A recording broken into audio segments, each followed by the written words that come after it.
दोस्तों, महात्मा बुद्ध कहते हैं, एक जलते हुए दीपक से हजारों दीपक जलाए जा सकते हैं, जिसकी कोई सीमा नहीं, और उसके बाद भी उस दीपक की रोशनी कम नहीं होती।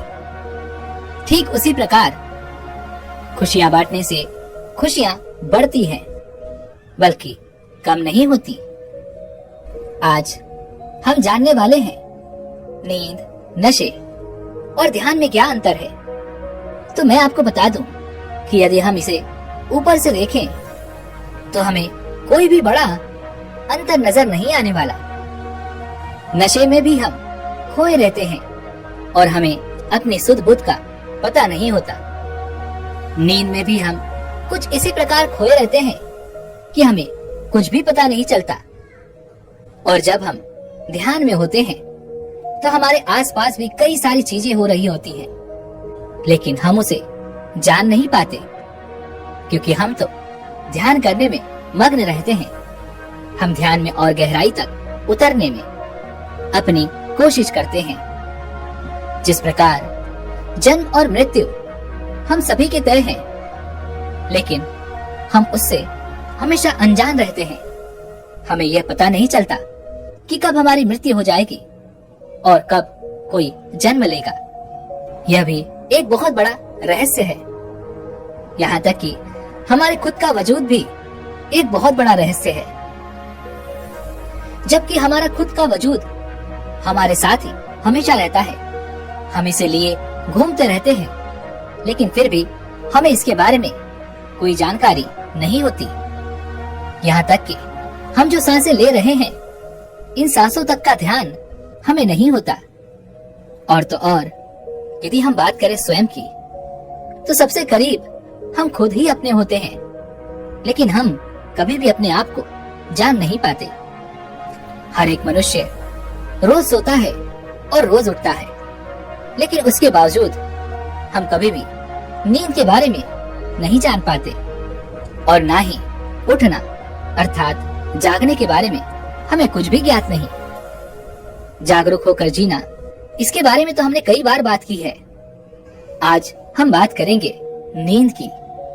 और हम में से हर एक व्यक्ति हर रोज सोता है, हर रोज नींद लेता है, लेकिन क्या आपने कभी यह ध्यान दिया है, जब आप अपने बिस्तर पर जाते हैं तो कब आपकी आंख लग जाती है और कब आप नींद में सो जाते हैं, और उसके बाद क्या कुछ हो रहा है, यह आपको कुछ ज्ञात नहीं होता। उस वक्त ना ही आपका किसी से कोई रिश्ता होता है, और ना ही किसी से कोई दोस्ती, और ना ही आप किसी के दुश्मन होते हैं।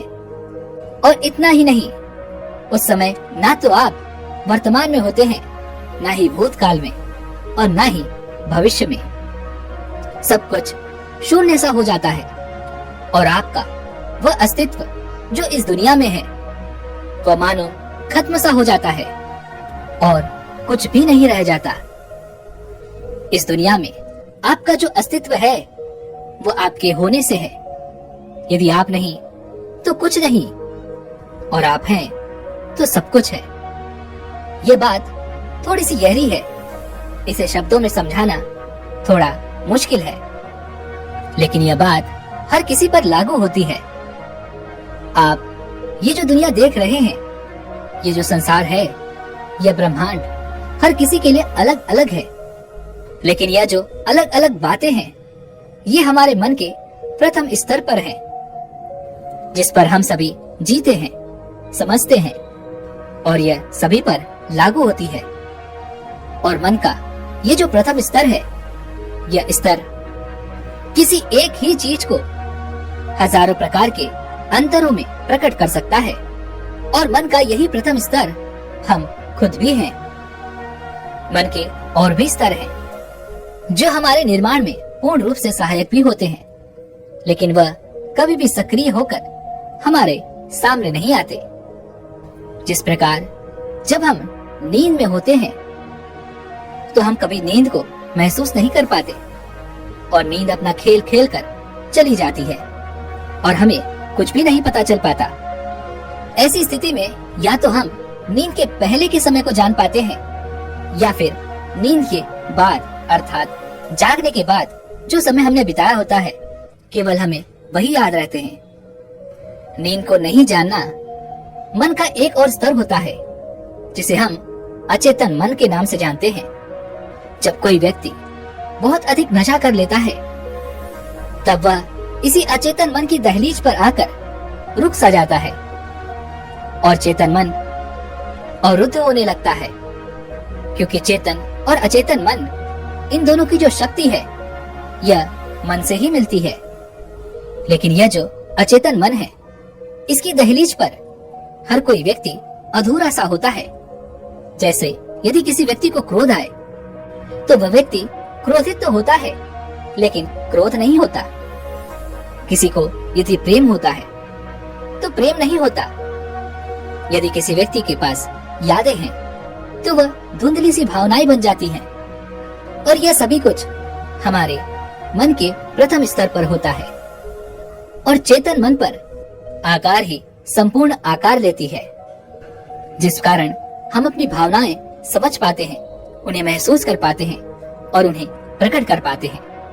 लेकिन जब कोई व्यक्ति नशा करता है और नशे में वह किसी भावना को प्रकट करना चाहता है तो ऐसे में चेतन मन अवरुद्ध सा हो जाता है और तब हमारे अचेतन मन की जो टूटी फूटी भावनाएं हैं हम केवल उसे ही प्रकट कर पाते हैं। जिस प्रकार आपके सामने कभी न कभी तो यह घटना घटी ही होगी कि कोई नशा करने वाला व्यक्ति पल भर में हंसने लगता है, पल भर में रोने लगता है, पल भर में अपना दुखड़ा रोने लगता है, तो कभी कभी वह अपनी पुरानी यादों में खो सा जाता है। वहीं पर दूसरे ही पल वह अपने भविष्य के बारे में सोचता है। भविष्य में वह क्या करेगा, कैसे करेगा, यह आपको वह खुलकर बताने लगता है। और कभी कभी ऐसे व्यक्ति क्रोधित भी उठते हैं, लेकिन वह क्रोध करने के बजाय रोने लग जाते हैं। ऐसे समय पर वह व्यक्ति क्रोध के कारण अपना हाथ तो जरूर उठा लेता है, लेकिन वह कभी किसी पर वार करने में पूरी तरह सक्षम नहीं होता। अगर हम इसे साफ और स्पष्ट तौर पर समझने का प्रयास करें तो आप कुछ इस तरह से समझ सकते हैं कि हमारा मन एक कमरा है जिसके 3 दरवाजे हैं। पहला दरवाजा तो हम खुद ही हैं और दूसरा हमें नहीं पता। कभी कभी अत्यधिक नशा करने वाले लोग इस दरवाजे की दहलीज तक तो पहुंच जाते हैं, लेकिन उन्हें इसका ज्ञान नहीं होता, उन्हें कुछ भी पता नहीं चल पाता, जिस कारण उनका यहाँ तक पहुँचना भी बेकार हो जाता है। लेकिन यह तो हुई मन की बात, और हम बात कर रहे हैं नींद की। तो आखिर नींद हम मनुष्य के जीवन में क्या करती है?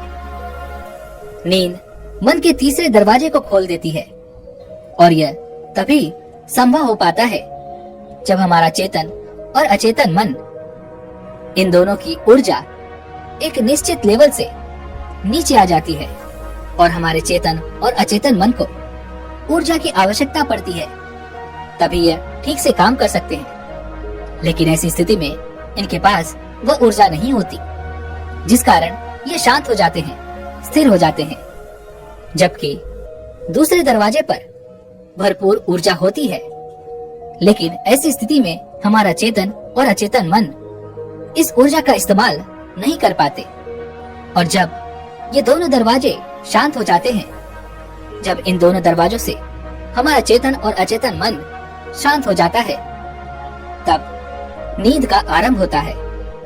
तब हमें एक शांति मिलती है। लेकिन वह तीसरा दरवाजा अब तक खुला हुआ नहीं होता। जब हम भरपूर नींद में होते हैं, गहरी नींद में होते हैं, तभी यह दरवाजा नींद ही खोलती है और नींद आपको उस तीसरे दरवाजे के भीतर ले जाती है। और यह सब कार्य प्राकृतिक रूप से होता है।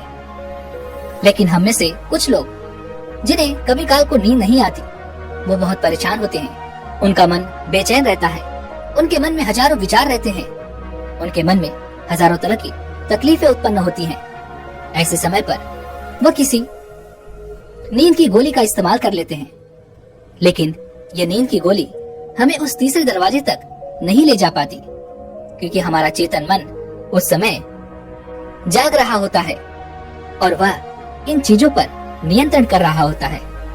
और ऐसे समय पर हमारे मन के विचार शांत नहीं होते, और ऐसे समय पर वह दूसरा दरवाजा चेतन और अचेतन मन को भरपूर ऊर्जा प्रदान कर रहा होता है, जिस कारण हम कभी भी उस तीसरे दरवाजे तक नहीं पहुंच पाते। तो अब सबसे बड़ा सवाल यह है कि आखिर उस तीसरे दरवाजे के पीछे है क्या, और यह हम मनुष्यों के लिए इतना खास क्यों है। तो इसे आप कुछ इस तरह से समझ सकते हैं, जैसे आपने समुद्र तो देखा ही होगा। समुद्र के अनगिनत किनारे हैं, और इन अनगिनत किनारों पर अनगिनत लहरें उठती रहती हैं। लेकिन जब आप समुद्र के बीचों बीच पहुंचते हैं, तो वहां आपने देखा होगा ना कोई लहर होती है और ना ही कोई किनारा, वहां बस शांति होती है। ठीक इसी प्रकार जब आप उस तीसरे दरवाजे के पार जाते हैं, तब आप विराट के साथ एक हो जाते हैं। जिस प्रकार जब एक माँ गर्भवती होती है, तो उसके पेट में पल रहा वो बच्चा अपनी माँ से जुड़ा होता है, जिसका अर्थ हुआ कि वो बच्चा भी एक विराट रूप से जुड़ा होता है। ठीक उसी प्रकार हम भी एक विराट अस्तित्व से जुड़ जाते हैं, जहाँ पर हमारी सूचनाओं का आदान प्रदान होता है। ऐसे समय पर हम ब्रह्मांड के साथ जुड़ जाते हैं, और यहाँ पर हर कोई उपलब्ध होता है। हर कोई उसी ब्रह्मांड के साथ जुड़ा होता है।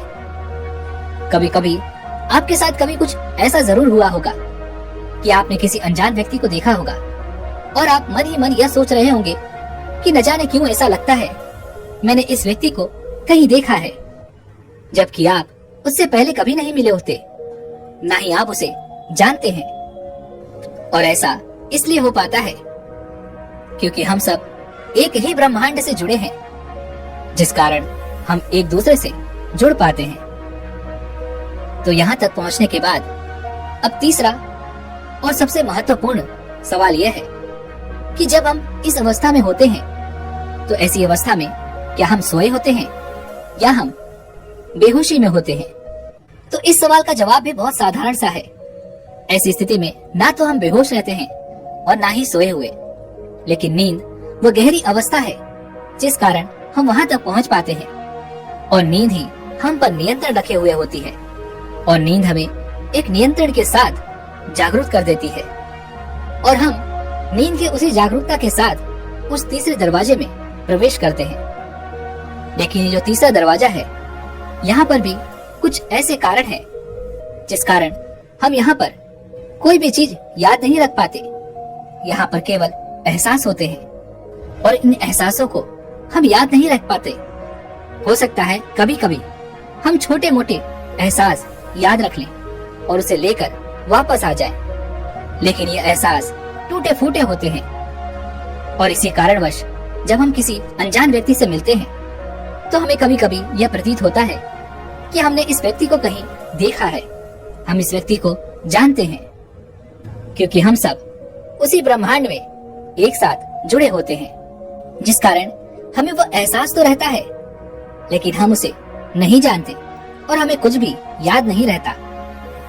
जब हम रात को सोते हैं, तो सोने के बाद नींद हमें इस स्थिति में केवल 5 से 6 मिनट के लिए ले जा पाती है, और इतना ही समय काफी होता है हमें दिन भर की ऊर्जा के लिए। उसके बाद हमारा चेतन और अचेतन मन एक बार फिर सक्रिय हो जाते हैं, और वह हमें एक बार खींचकर फिर से दूसरे दरवाजे पर ले आते हैं, और नींद हमें तीसरे दरवाजे से बाहर कर देती है, और दूसरे दरवाजे पर अनकॉन्शियस माइंड अपना काम शुरू कर देता है, और फिर हम सपने में चले जाते हैं। हम सपने देखने लगते हैं, और जब आपका अर्थात हमारा पहला दरवाजा यानी कि कॉन्शियस माइंड काम करना शुरू करता है, तब हम सपने से जाग उठते हैं, नींद से उठ जाते हैं और अपने कामों के लिए निकल पड़ते हैं। और दिन भर के इस कार्य को करने के लिए वह 4 से 5 मिनट मिली हुई ऊर्जा ही हमारे लिए भरपूर होती है। तो इससे तो हमें यह पता चला कि नींद क्या करती है, लेकिन अब एक और अहम सवाल है, और वह यह है कि आखिर ध्यान क्या करता है। तो मैं आपको बता दूं कि ध्यान हमें जागरूक करता है, लेकिन हम एकदम से विराट के लिए जागरूक नहीं हो सकते। वास्तविकता तो यही है कि जब हम सुबह उठते हैं तो हमें ऐसा लगता है कि हम उठ चुके हैं, लेकिन उस समय आ रही वह नींद जो हमें नींद से अलग नहीं होने देती, उसे केवल ध्यान ही तोड़ पाता है। ध्यान करने से हम पहले अपने कर्मों के प्रति जागरूक होते हैं, फिर धीरे धीरे ध्यान गहरा हो जाता है, जिससे हम अपने मन के प्रति भी जागरूक होने लगते हैं। पहले हमारा चेतन मन सक्रिय हो जाता है, जिससे हम अपनी भावनाओं को महसूस करना शुरू कर देते हैं, और जैसे ही हम चेतन मन के लिए पूर्ण रूप से जागरूक हो जाते हैं, तब हमारा अचेतन मन भी सक्रिय हो जाता है। हम उसकी ओर बढ़ चलते हैं। कभी कभी आपने देखा होगा कि आप बेवजह ही हंस पड़ते हैं, बेवजह ही रो पड़ते हैं, या कभी कभी आपने यह भी देखा होगा कि आपका कुछ भी करने का मन नहीं करता, आप केवल चुपचाप बैठे रहना चाहते हैं। लेकिन आपके मन के भीतर सब कुछ उथल पुथल मचा होता है, सब कुछ वैसे ही चल रहा होता है जैसा कि पिछले दिन चल रहा था। जो घटनाएं आपने पिछले दिन में सोने से पहले छोड़ी थी, ठीक उसी जगह से आपके दिन की शुरुआत होती है। इसका अर्थ ये होता है कि आप अचेतन मन की दहलीज पर आ चुके हैं। इसी कारणवश आपको सब टूटा फूटा नजर आता है, और जैसा हमें नजर आता है वैसा ही हम महसूस भी कर पाते हैं, और जैसा हमें नजर आता है हम वैसा ही प्रकट करना भी शुरू कर देते हैं। लेकिन जो व्यक्ति ध्यान करते हैं वह अपने आप को नियंत्रित रख पाते हैं, और वह कुछ भी प्रकट नहीं करने देते। वह केवल अपने आप को ध्यान पूर्वक देखते हैं, समझते हैं, अपना विश्लेषण करते हैं। और जब कोई ध्यानी व्यक्ति अचेतन मन में पूर्ण रूप से उतर जाता है, तब उसे साफ और स्पष्ट तौर पर सब कुछ नजर आने लगता है। उसकी सारी भावनाएं भी साफ हो जाती हैं। वो सभी एहसासों को देख पाता है, महसूस कर पाता है, और ऐसी अवस्था में व्यक्ति अपने आप को जान पाता है। वह क्या है, कौन है, वह क्या था और क्या हो जाएगा। लेकिन ऐसे समय पर भी हमारा अचेतन मन हमें अकेला नहीं छोड़ना चाहता। वह हमें किसी तरह से अपने नियंत्रण में रखना चाहता है, जिस कारण वह उस ध्यानी व्यक्ति से अपनी तरफ खींचने का पूरा प्रयास करता है। वह अपनी ऊर्जा का इस्तेमाल करता है, और वह आपको कुछ ऐसा दिखाने का प्रयास करता है जिससे आपका मन घबरा जाए, डर जाए, विचलित हो जाए, क्योंकि हमारा अचेतन मन ही हमें भली भांति जानता है, और वह हमें हमेशा डराने का प्रयास करता ही रहता है। वह हमें हमारी कमजोरियां दिखाता है, फिर चाहे वह कुछ भी क्यों ना हो, वह सब कुछ आपके सामने प्रकट कर देता है। जैसे किसी को खो जाने का डर, किसी से दूर जाने का डर, यह सब कुछ आपके सामने रख देता है और आपको हर प्रकार से डराने का प्रयास करने लगता है, ताकि आप उसके नियंत्रण में रहें। लेकिन वास्तविक तौर पर यदि कोई ध्यानी व्यक्ति होगा तो उसे यह अवश्य समझ में आ जाएगा कि यह अचेतन मन की कोई गलती नहीं है। यह तो गलती हमारी है।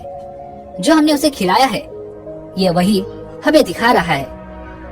अर्थात यदि मैं इसे एक उदाहरण के तौर पर आपको समझाऊं, तो मान लीजिए कि आपने कल रात को कुछ ऐसा खाया था जो आपसे हजम नहीं हुआ, और सुबह होते ही आपने उल्टी करनी शुरू कर दी।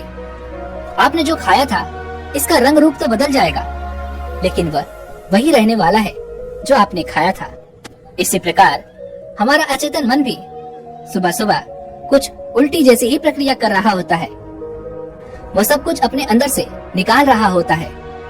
जो कुछ भी हमने उसमें जोड़ा होता है, जो कुछ भी हमने उसे खिलाया होता है, लेकिन यह हमें और भी ज्यादा बदतर रूप में दिखाता है। लेकिन यहाँ पर हमें घबराने की कोई आवश्यकता नहीं होती। हमें तो इससे लड़ने की आवश्यकता होती है, हमें इससे जीतने की आवश्यकता होती है। जिस प्रकार कोई व्यक्ति जब उल्टी करता है तो उसका पेट भी साफ हो जाता है और वह हल्का भी महसूस करता है, ठीक उसी प्रकार जब हमारा मन हमें यह सब कुछ दिखा रहा होता है, तो हमें उससे डरने की बजाय हमें उससे लड़ना चाहिए और उससे जीतना चाहिए, जिससे उसकी बातों का हम पर कोई असर नहीं पड़ेगा। और एक ध्यानी व्यक्ति अपनी इन सभी बातों पर ध्यान देता है, उनका विश्लेषण करता है। वह बस ये देखते रहता है कि उसका अचेतन मन उसे क्या दिखा रहा है, और एक ध्यानी व्यक्ति शांत होकर यह सब कुछ देखता चला जाता है। और आखिरकार हमारा मन थक जाता है, हार मान लेता है, क्योंकि अब उसके पास और कुछ नहीं बचा होता। वह आपको और कुछ नहीं दिखा सकता, जिस कारण वह आपके सामने झुक जाता है। इसी कारणवश एक ध्यानी व्यक्ति का मन भी बदल जाता है। उसका चेतन मन पूरी तरह से रूपांतरित हो जाता है, और तब वह पहले जैसा नहीं रहता। वह पहले से और ज्यादा बेहतर हो जाता है, शांत हो जाता है, स्थिर हो जाता है। और ऐसे व्यक्ति के लिए तीसरे दरवाजे तक पहुंचने के लिए किसी नींद की आवश्यकता नहीं होती। वह स्वयं ही इस दरवाजे को खोल सकता है। कुछ ऐसे व्यक्ति भी होते हैं जो इस तीसरे दरवाजे में स्वयं ही प्रवेश कर जाते हैं, और कुछ तो ऐसे भी होते हैं जो इसकी दहलीज पर ही आकर रुक जाते हैं और वहीं पर खड़े होकर अपने आप को समझने लगते हैं, अपने आप का विश्लेषण करने लगते हैं, अपने आप को ध्यानपूर्वक देखते हैं। ऐसा व्यक्ति कभी भी दूसरे दरवाजे के भीतर नहीं जाता। ऐसे व्यक्ति वापस लौट कर आते हैं, इसलिए नहीं कि उन्हें यह संसार पसंद है, उन्हें यह संसारी जीवन पसंद है, बल्कि उन्हें तो लोगों की मदद करना अच्छा लगता है। उनके अंदर जो करुणा है, उनके अंदर जो दया है, वह भाव उन्हें वापस ले आता है, ताकि वह लोगों की मदद कर सके, लोगों को सही राह दिखा सके। जैसे कि महात्मा बुद्ध, उन्होंने अपना पूरा जीवन लोगों को सही राह दिखाने में लगा दिया, लोगों को सही ज्ञान सिखाने में लगा दिया। लोगों ने उन्हें बहुत भला बुरा भी कहा, लेकिन फिर भी वो अपने मार्ग से नहीं भटके। वह यह भी जानते थे कि जो लोग उन्हें नहीं पसंद करते हैं, वे लोग किसी भी हद तक गुजर सकते हैं, वे उनकी हत्या भी कर सकते हैं। फिर भी वो डरे नहीं और अपने मार्ग में आगे बढ़ते रहे। वो सबका कल्याण चाहते थे, वो सभी को खुश देखना चाहते थे, वो सभी को सभी रोगों से मुक्त करना चाहते थे। वह चाहते थे कि हर एक मनुष्य जिस अंधेरे में भटक रहा है, वो उससे बाहर निकल सके और सत्य की ओर आगे बढ़ सके। और ऐसे व्यक्ति जब उन्हें लगता है कि उन्होंने संसार में अपना भरपूर योगदान दे दिया है, तो वह महापरिनिर्वाण भी ले लेते हैं और तीसरे दरवाजे के भीतर प्रवेश कर जाते हैं। इस पर एक छोटी सी कहानी जो महात्मा गौतम बुद्ध के जीवन की है। एक बार महात्मा बुद्ध सो रहे थे, और जब वह सोते थे तो वह पूरी रात एक ही तरह से सोए रह जाते थे। और यह देखकर एक दिन आनंद महात्मा बुद्ध से पूछता है, हे बुद्ध, मैंने आपको देखा है, आप पूरी रात केवल एक ही प्रकार से सोए रह जाते हैं, लेकिन जब मैं सोता हूँ शरीर की स्थिति बदलती रहती है, और जब मैं उठता हूँ तो मेरे शरीर की स्थिति कुछ और ही होती है। मैं कभी एक तरफ नहीं सो पाता, मैं कभी इस तरफ, कभी उस तरफ, तो कभी किसी और अवस्था में मिलता हूँ। जब मैं सुबह उठता हूँ तो मेरी अवस्था बदली हुई रहती है। इस पर महात्मा बुद्ध कहते हैं, भंते, जिस प्रकार मैं जागृत होकर जागा रहता हूँ, अर्थात जिस प्रकार मैं दिन भर जागृत रहता हूँ, उसी प्रकार मैं नींद में भी जागृत ही रहता हूँ। मुझे यह पता होता है कि मेरे शरीर की अवस्था क्या है। मैं चाहूँ तो अपने शरीर को हिला सकता हूँ, वह स्वयं से कुछ नहीं कर सकता। इस पर आनंद कहता है, हे बुद्ध, तो मेरे साथ ऐसा क्यों होता है कि जब मैं सोता हूँ तो कोई और अवस्था होती है, और जब मैं उठता हूँ तो मेरे शरीर की कोई और अवस्था होती है। इस पर महात्मा बुद्ध कहते हैं, भंते, क्योंकि तुम्हारा शरीर तुम्हारे नियंत्रण में नहीं होता। जब तुम सोते हो तो तुम्हारा शरीर कोई और नियंत्रित कर रहा होता है, और तुम उस शक्ति के अधीन होते हो।